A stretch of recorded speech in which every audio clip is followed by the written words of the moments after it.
Halo pemirsa Kitab Mawas Diri, dalam video kali ini, saya akan membawakan sebuah pembahasan yang berjudul Rencana Sunan Benang, Menyerang Majapahit. Serat Dharma Gandul bagian 3. Semoga pembahasan ini dapat menjadi pengetahuan untuk kita semua. Tanpa berlama-lama lagi, langsung saja kita ke pembahasannya. Sunan Benang berkata lagi, "Jikalau tidak kamu rebut sekarang, dan kamu menunggu ayahandamu turun tahta, jelas, tahta Majapahit tidak akan jatuh kepadamu. Pasti akan diberikan kepada Adipati Ponorogo, yaitu Adipati Batara Katong, sebab dia terbilang putra tua, maksudnya tegas dan berwibawa, atau diberikan kepada putra menantu, yaitu Ki Andayaningrat, Adipati Andayaningrat yang disebut-sebut dalam hikayat Putri Gunung Ledang, dan yang pernah bertempur dengan Hang Tuah. Cuma, ada kesalahan dalam catatan hikayat dari Malaka tersebut. Saat Hang Tuah ke Jawa, Majapahit sudah hancur, dan Adipati Andayaningratlah yang dianggap sebagai pengganti Prabu Brawijaya, karena memang dialah yang berhak mewarisi tahta Majapahit. Jadi, sesungguhnya Hang Tuah tidak ke Trowulan, Mojokerto, melainkan ke Pengging, di sekitar Surakarta sekarang. Yang ada di Pengging, kamu terbilang putra yang paling muda, jadi tidak berhak menggantikan sebagai raja. Mumpung sekarang kesempatan terbuka, dan masalah Giri, yang menjadi alasan bagi kamu untuk menyerang Majalengka. Walaupun harus mati saat bertempur dengan orang kafir, matimu adalah di jalan Sabilullah, di jalan Allah, kematianmu tidak sia-sia, kelak akan mendapatkan surga yang mulia. Sudah benar bagi orang Islam, jika terbunuh oleh orang kafir karena membela agamanya. Dan pula sudah benar, manusia hidup di dunia mencari kemuliaan duniawi, mencari derajat yang paling tinggi. Jikalau manusia hidup tidak memahami akan tujuan hidupnya dengan jelas, maka belum benar dia hidup. Sudah sewajarnya bagi manusia, menginginkan kekuasaan, dan ingin memiliki kekuatan, yaitu menjadi seorang raja. Sebab raja adalah khalifah, wakil Hyang Widi. Apa yang kamu inginkan akan terpenuhi, jika kamu menjadi khalifah. Sudah menjadi suratan takdirmu, kamu bakal menjadi raja di tanah Jawa, menggantikan kedudukan ayahandamu. Tapi semua harus menggunakan usaha lahir, yaitu dengan cara merebutnya melalui peperangan. Jikalau dirimu tidak mau menjalankan, pastilah anugerah Gusti Allah yang hendak diberikan kepada dirimu, akan diambil kembali olehnya. Itu namanya manusia yang menolak anugerah Gusti Allah. Diriku hanya sekedar mendukung, sebab diriku sudah tahu semua, apa yang bakal terjadi nanti, bagaikan aku melihat dengan semprong, kaca yang dipergunakan untuk pelita zaman dulu, yang benar-benar berlobang, begitulah aku melihat secara gaib kejadian yang bakal terjadi nanti. Dirimulah yang mendapatkan wahyu Tuhan, akan menjadi raja di tanah Jawa, sebagai cikal bakal tersebarnya agama suci, Islam, di Jawa. Bahkan aku yang akan meruat segala halanganmu, saat menjadi raja nanti. Aku yang akan memberikan restu agar kamu menjadi raja beserta keturunanmu selama-lamanya." Banyak lagi kata-kata Sunan Benang, membujuk Adipati Demak agar terbakar hatinya, dan mau angkat senjata menyerang Majalengka. Bahkan ditambah dengan cerita tentang seorang nabi, yang berani melawan ayahnya yang kafir. Ujung-ujungnya, juga menemukan kesejahteraan, seperti Nabi Ibrahim yang melawan ayahnya. Adipati Demak berkata, "Jikalau demikian kehendak Paduka, saya hanya sekedar menjalani, Paduka yang memegang kendali." Sunan Benang berkata lagi, "Sungguh seperti itulah yang aku kehendaki darimu. Sekarang dirimu sudah sepakat, untuk itu sekarang kirimkan surat kepada Adipati Terung, adik tiri Adipati Demak yang berkedudukan di sekitar ibu kota Majapahit, akan tetapi pakailah kata-kata yang halus tersamar. Intinya, tulislah, apakah dia berat kepada Raja Majapahit, ataukah kepada saudara seibu yang juga seagama. Jikalau adik tirimu sudah mendukungmu, sangat gampang untuk menjebol Majalengka.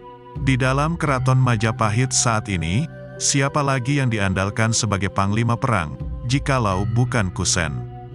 Si Gugur, maksudnya Raden Gugur, yaitu putra bungsu Prabu Brawijaya dengan Putri Campa, yang sudah resmi diangkat sebagai permaisuri.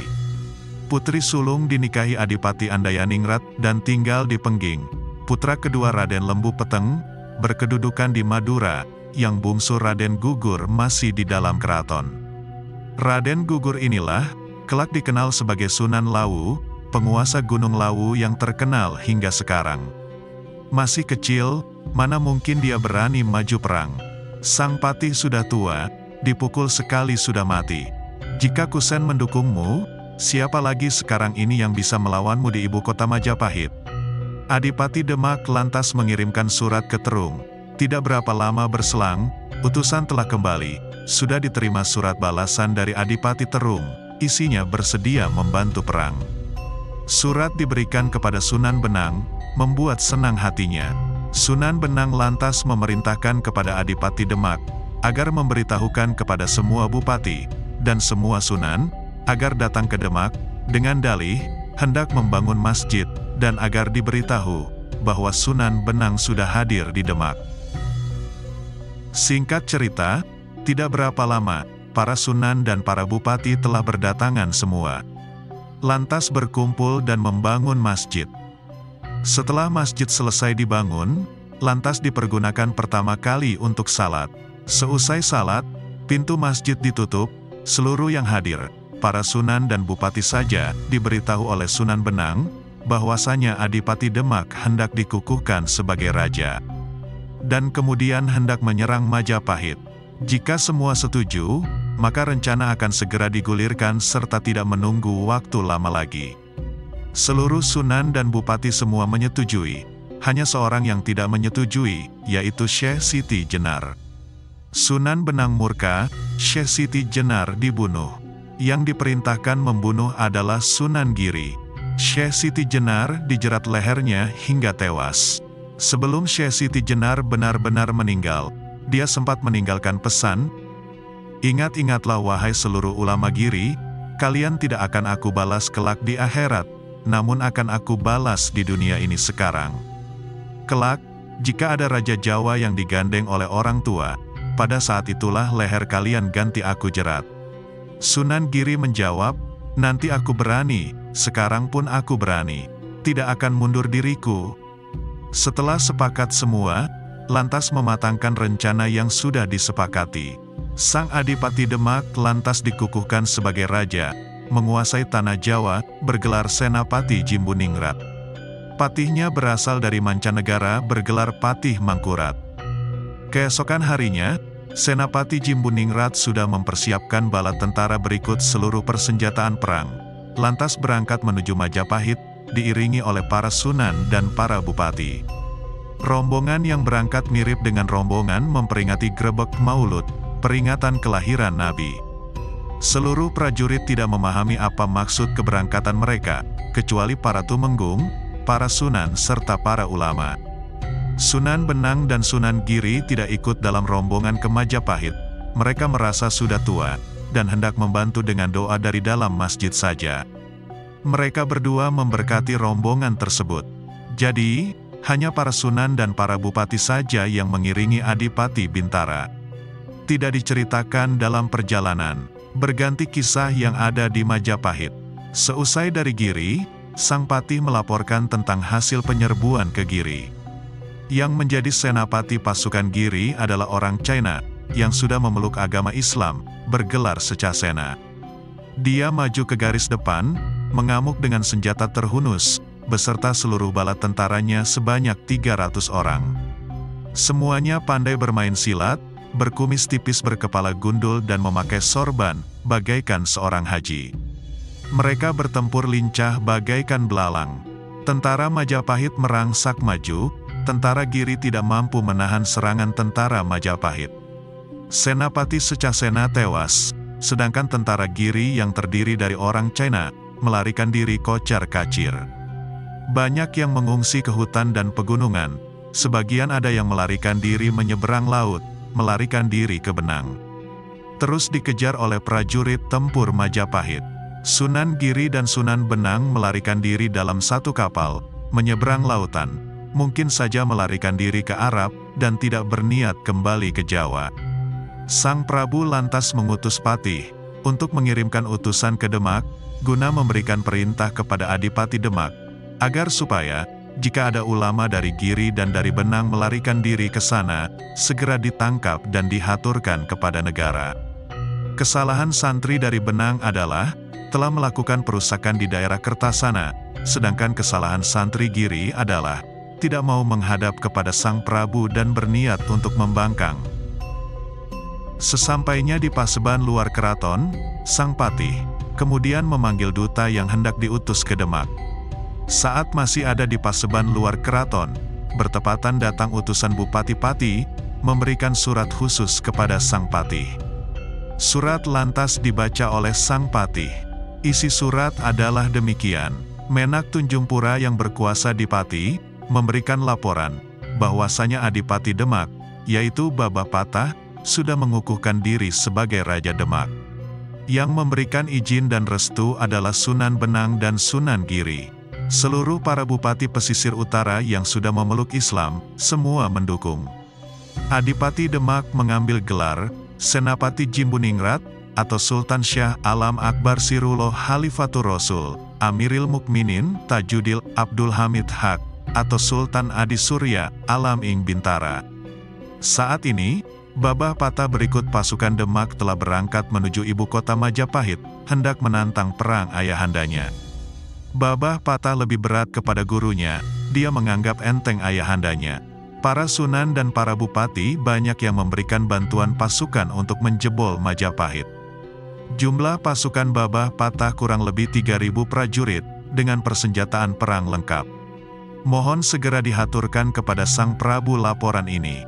Surat dari Bupati Pati tertanggal 3 Mulut 1303 tahun Jimakir, masa ke-9 Wuku Perang Bakat. Surat habis dibaca, Kiai Patih benar-benar tak menyangka.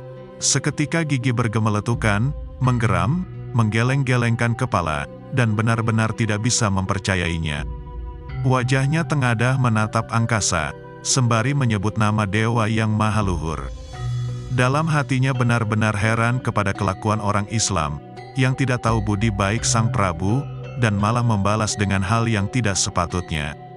Segera Kiai Patih menghadap Sang Prabu, dan melaporkan isi surat yang baru diterimanya. Mendengar laporan Patih, Sang Prabu benar-benar terkejut. Seketika terdiam kaku, tak bisa bersuara, bagaikan sebuah tugu batu yang mati. Dalam hati, beliau benar-benar tidak bisa memahami akan kemauan putranya, dan kemauan para sunan, sehingga mereka memiliki niatan yang semacam itu. Sudah diberi kedudukan, tapi balasannya malah sedemikian rupa, tega hendak merusak Majapahit. Benar-benar Sang Prabu tidak dapat memahami apa yang menjadi latar belakang kemauan mereka, sehingga putranya sendiri, berikut para ulama hendak berniat menyerang keraton Majapahit. Lama Sang Prabu merenung, tetap juga tidak menemukan jawabannya, lahir dan batin.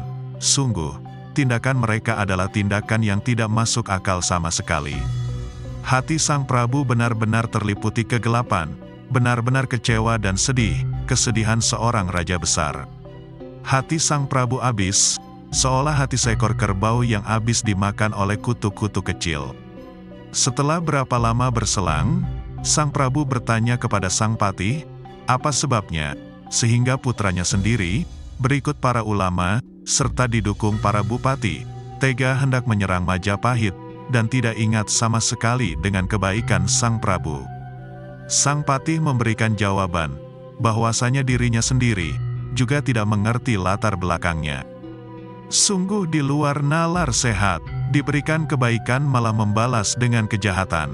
Umumnya manusia diberi kebaikan akan membalas dengan kebaikan serupa.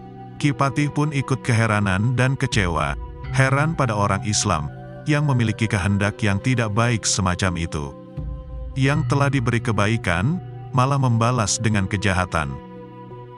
Sang Prabu lantas berkata kepada Sang Patih, segala kejadian yang telah terlanjur ini, sebenarnya juga akibat kesalahan Sang Raja sendiri, meremehkan agama yang sudah dipeluk secara turun-temurun oleh orang Jawa, serta terpikat oleh kata-kata Putri Campa, memberikan izin kepada para ulama untuk menyebarkan agama Islam secara mudah di Majapahit.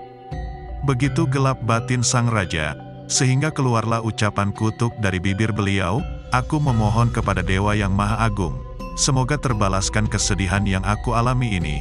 Semoga orang Islam Jawa, kelak terbalik dalam menjalankan agamanya, berubah menjadi orang berkuncir. Karena tak mengerti kebaikan, aku beri kebaikan balasannya malah keburukan. Orang berkucir maksudnya, manusia yang gampang mendua, gampang terpengaruh duniawi, meremehkan spiritualitas. Spiritualitas hanya dipakai kedok belaka. Spiritualitas diperdagangkan, ditukar dengan materi. Berkucir adalah rambut yang dikepang ke kiri dan ke kanan. Orang Islam Jawa, kelak di sisi lain, bisa kelihatan alim, tapi di sisi lain, sangat materialistik. Seorang haji diam-diam merangkap rentenir, seorang kiai bisa berkorupsi, tak ada rasa bersalah dan risih, semua dianggap wajar, dan bisa ditebus dengan tobat, jika sudah puas dengan materi kelak. Sabda Raja Besar yang tengah bersusah hati, diterima oleh Batara. Tuhan, disaksikan oleh jagat semesta, dengan tanda, tiba-tiba terdengar suara bergemuruh di angkasa, bagaikan suara guntur.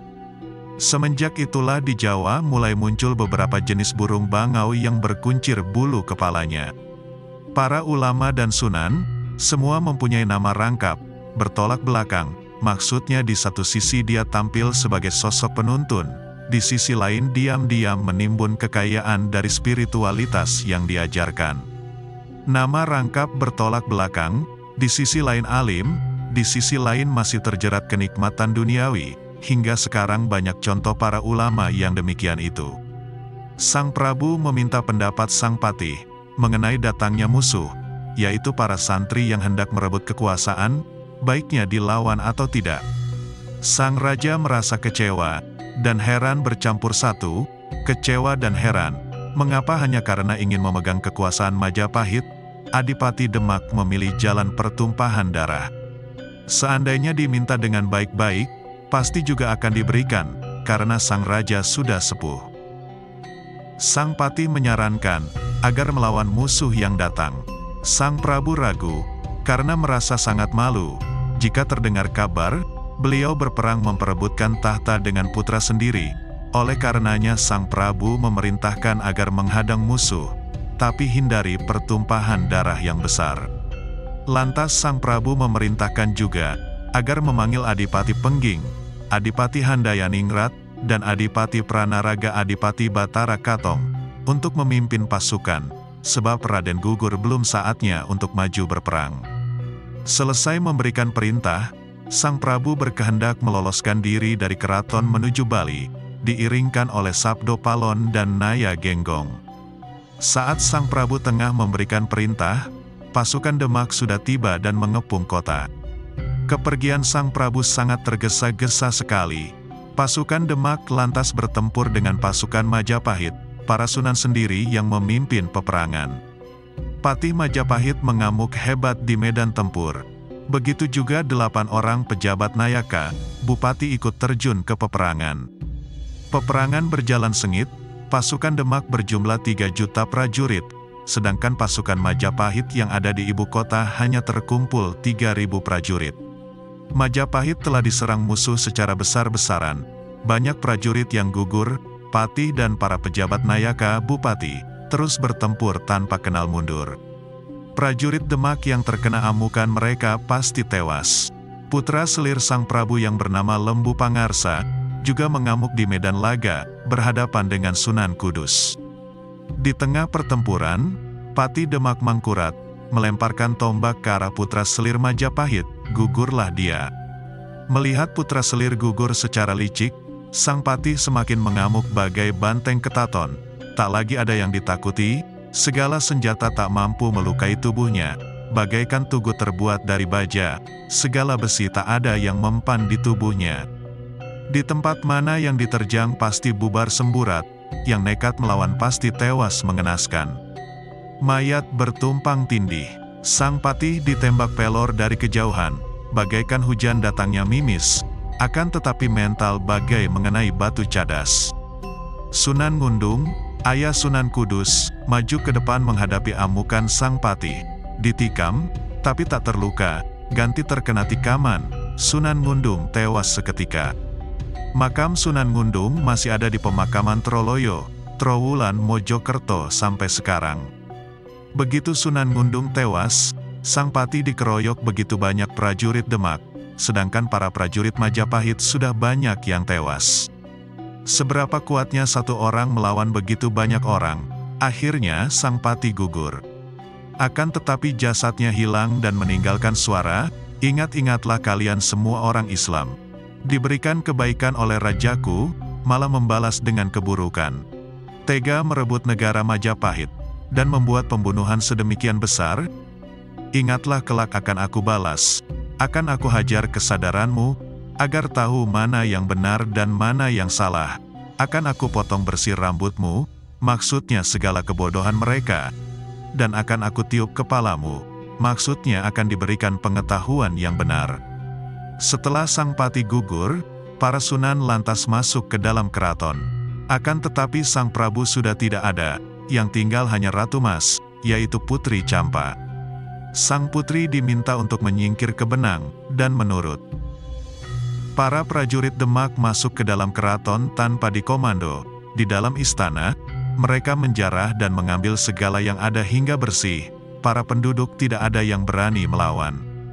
Raden Gugur yang masih kecil, berhasil meloloskan diri. Adipati Terung ikut masuk ke dalam istana, membakar seluruh buku-buku ajaran Buddha, Siwa Buddha. Pasukan yang tersisa kocar-kacir melarikan diri, padahal seluruh pintu benteng dijaga pasukan Terung. Coba diteruskan apa yang terjadi jika demikian. Dalam serat Darmo Gandul tidak dilanjutkan. Masyarakat Majapahit yang tidak mau tunduk, lantas mengungsi besar-besaran ke gunung dan ke hutan-hutan. Salah satunya pengikut Raden Jaka Seger dan Dewi Rara Anteng, yang mengungsi ke daerah pegunungan Bromo. Menurunkan suku Tengger sampai sekarang. Nama Tengger diambil dari nama Dewi Rara Anteng dan Raden Jaka Seger. Sedangkan masyarakat yang tunduk dikumpulkan semua, lantas diislamkan secara massal. Jasad para pejabat, berikut putra-putra selir yang gugur, dikumpulkan dan dikubur, tidak dibakar secara Siwa Buddha di sebelah tenggara istana. Pemakaman tadi lantas dinamakan Bratalaya, konon katanya di sanalah makam Raden Lembu Pangarsa juga berada.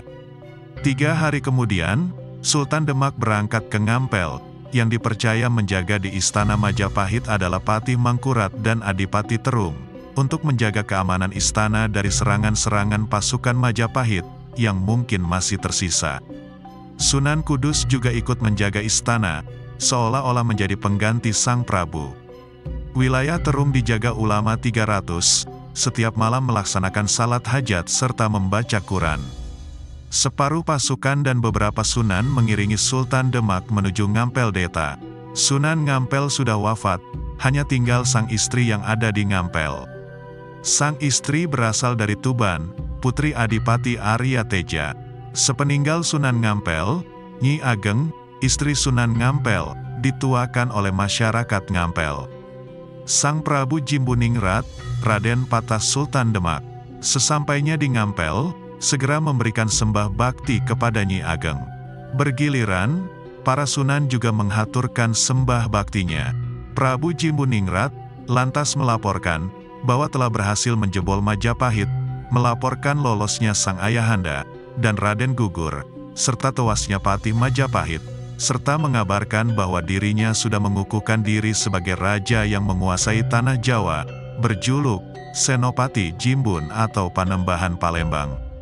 Maksud kedatangannya ke Ngampel hendak meminta restu agar lestari menjadi raja hingga keturunannya kelak. Usai mendengar laporan Prabu Jimbun, Nyi Ageng seketika menangis dan merangkul sang Prabu. Hatinya bagai diiris-iris. Beginilah ucapan yang keluar dari bibir beliau, "Cucuku, kamu telah melakukan 3 buah dosa. Berani melawan rajamu, sekaligus orang tuamu, orang yang telah memberikan kemuliaan duniawi, namun kamu hancurkan tanpa dosa. Jika mengingat kebaikan Paman Prabu Brawijaya, di mana para ulama diberikan tempat tinggal, sehingga bisa mencari makan di tempat masing-masing, serta diberi kebebasan untuk menyebarkan agama, seharusnya sebagai manusia, patut mengucapkan terima kasih. Tetapi mengapa akhirnya dibalas dengan kejahatan? Sekarang beliau wafat atau masih hidup, tidak diketahui lagi bagaimana nasibnya. Nyi Ageng berkata lagi kepada Sang Prabu, "Ger, aku hendak bertanya kepadamu, jawablah sejujurnya, siapakah ayahmu yang sesungguhnya? Siapakah yang mengukuhkan kamu menjadi raja tanah Jawa, dan siapa yang merestui? Apa sebabnya kamu melakukan pembunuhan kepada orang Majapahit, sedangkan mereka tanpa memiliki kesalahan kepadamu?" Sang Prabu menjawab, "Konon Prabu Brawijaya memang ayahandanya yang sesungguhnya. Yang mengangkat dirinya menjadi raja tanah Jawa, tak lain para bupati pesisir utara, yang merestui para sunan. Majapahit diserang, sebab Sang Prabu Brawijaya tidak mau masuk Islam, tetap bersikukuh memeluk agama kafir, kufur, agama Buddha." Mendengar penuturan Prabu Jimbun, Nyi Ageng menjerit seketika, dan merangkul sambil berkata, "Ger, ketahuilah, kamu telah berbuat dosa 3 macam. Pasti akan mendapatkan hukuman Gusti Allah. Kamu telah berani melawan rajamu dan orang tuamu sendiri, yang telah memberikan kemuliaan duniawi bagimu. Kamu tega telah melakukan kekerasan kepada orang yang tanpa salah. Adanya manusia Islam dan kafir siapa yang menciptakan, kecuali hanya satu Gusti Allah sendiri. Manusia berganti agama, itu tidak bisa dipaksa, jika bukan kehendak pribadinya sendiri. Ketahuilah, manusia yang gugur karena memegang teguh keyakinannya, termasuk manusia yang utama. Jika Gusti Allah menghendaki, pastinya tak usah disuruh, pasti akan memeluk agama Islam sendiri. Gusti Allah yang bersifat Rahman, kasih, tidak memerintahkan untuk memaksa orang masuk agama tertentu. Semua sesuai kehendak manusia sendiri-sendiri. Gusti Allah tidak akan menyiksa manusia kafir yang tak bersalah, dan tidak akan memberikan pahala kepada orang Islam yang perbuatannya tidak benar.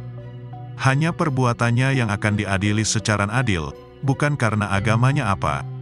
Ibumu China menyembah pekong, yang diwujudkan dalam kertas bergambar, atau arca dari batu. Tidak benar membenci orang Buddha. Itu tandanya matamu masih terlapisi, sehingga tidak terang penglihatanmu, tidak tahu mana yang benar dan mana yang salah. Konon kamu putra Sang Prabu, tapi mana ada putra yang tega menghancurkan ayahandanya sendiri, menghancurkan tanpa ada kesalahannya. Beda dengan mata orang Jawa asli, Jawa atau Jawi. Jawa maksudnya paham atau sadar. Penglihatannya satu, paham mana yang benar, dan mana yang salah. Sadar mana yang baik dan mana yang buruk. Pasti takut, berbakti kepada orang tua, kedua berbakti kepada raja yang telah memberikan anugerah kemuliaan duniawi. Orang tua maupun raja wajib diberikan dharma bakti. Niatnya berbakti kepada orang tua, bukan melihat kafirnya. Kamu aku beritahu, Agung Kuparman beragama Islam, dan mempunyai mertua kafir. Mertuanya benci kepadanya karena beda agama, senantiasa mencari jalan, agar menantunya mati. Akan tetapi Agung Kuparman senantiasa berbakti, dan menghormati, karena mengingat dia adalah mertuanya, yang bagaikan orang tua sendiri, tidak melihat kafirnya. Itulah contoh manusia utama, tidak seperti perbuatanmu, menganiaya orang tua hanya karena beliau beragama Buddha, dan tidak mau berganti agama Islam. Perbuatanmu tidak patut, dan lagi aku hendak bertanya, apakah kamu pernah meminta secara pribadi kepada ayahandamu, agar bersedia berganti agama? Lantas apa yang menyebabkan kamu nekat merusak negara Majapahit? Sampai di sini dulu pembahasan kita kali ini, dan nantikan pembahasan berikutnya, tetap di channel Kitab Mawas Diri.